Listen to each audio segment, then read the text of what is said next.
आपण पाहत आहात सत्यदर्शन न्यूज। काळामध्ये अशा प्रकारचा इतका गैरसमज पत्रकार मित्रांनी किंवा इतर पॉलिटिकल लोकांनी, तुम्ही बातम्या चालवल्या, पॉलिटिकल लोकांनी लगेच स्टेटमेंट करून मोकळे झाले।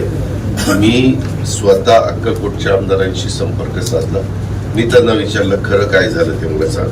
ते म्हणले दादा असं अजिबात झालेलं नाही, आमचं आम्हालाच ठेवलेलं आहे। अशातले 2-3 वेगवेगळे छोटे छोटे करायचे होते, त्याच्यातले एक बारामतीला दिलं।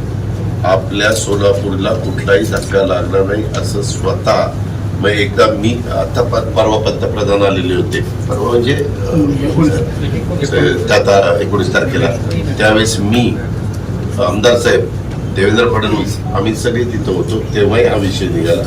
म्हणजे देवेंद्रजी स्वतः तुमचे ते काहीतरी जिल्ह्याचे अध्यक्ष भाजपचे आणि शिवाय अक्कलकोटचे आमदार, तर त्यांनी असं सांगितलं। ते म्हणणं की मी विचारलं, कृषी विभागाकडे गेलो, मी आजही नम्रतापूर्वक सोलापूरकरांना सांगतो, मी 32-33 वर्ष राजकीय क्षेत्रात काम करतो, असं कुणाला दिलेलं आपण खेचून आणायचं हे माझ्या स्वभावातच नाही, माझ्या रक्तात पण नाही। त्यामध्ये उद्याच्याला विचार करायचं झालं तर मी आणखीन वेगळा विचार करू शकतो।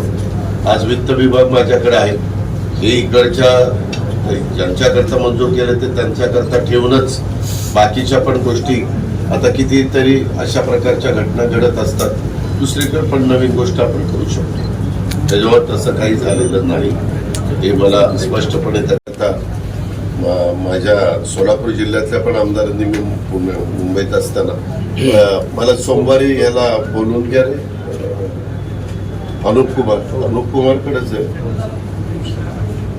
त्यांच्याकडेच आहे ना, ज्यांच्याकडे डवलेंच्याकडे ज्यांच्याकडे असेल त्यांना, कारण इथं पत्रकार मित्रांनी GRचा उल्लेख केलेला आहे आणि असं अजिबात आम्ही होऊन देणार नाही। तसं काही झालेलं असेल तर आम्ही, तुम्ही म्हणताय तसं झालेलं असेल तर मी माझं कॅन्सल करू, मग ते सांगतो ना मी ज्यावेळेस बोलतो, मी लगेच PS ला सांगितलं की अधिकाऱ्यांना बोलू, आमची कॅबिनेट आहे, कॅबिनेट झाल्यानंतर मी बसतो।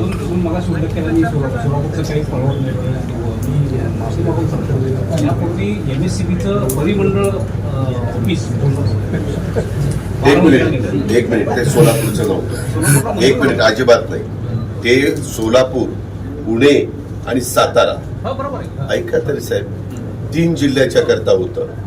त्याच्यामध्ये मी म्हणलं की 3ही जिल्हे आपलेच आहेत, तुम्हाला भौगोलिक दृष्ट्या कसं सोयीचं आहे ते बघा।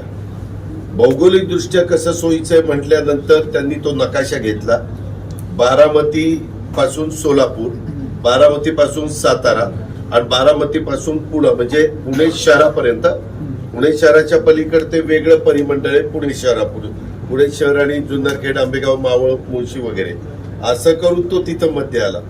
सातारा घेतलं असतं तर सोलापूरवाल्यांना एकदम लांब पडलं असतं, सोलापूर घेतलं असतं तर सातारावाल्यांना लांब त्या ठिकाणी पडलं असतं, म्हणून तो मध्य काढला गेला।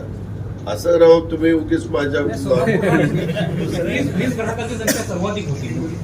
नाही 20 ग्राहकांची संख्या पुणे जिल्ह्यात पण तेवढीच आहे, सोलापूरलाही आहे, सातारलाही।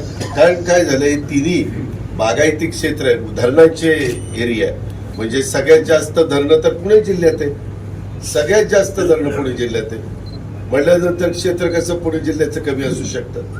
नंतर 2 नंबरला आपल्या सातारा जिल्ह्यामध्ये धरणं जास्त आहे, आपल्या इथं एकच मोठं धरण आहे, ते उजनीचं पाणी इकडे येतं, बाकी इथे आहे तलाव, परंतु मेजर धरण उजनीच। एखाद्या व्यक्तीने गोळीबार केला की लगेच गृहमंत्र्यांनी राजीनामा द्यायचा, प्रत्येकाच्या म्हणण्याला उत्तर द्यायला मी बांधील नाही।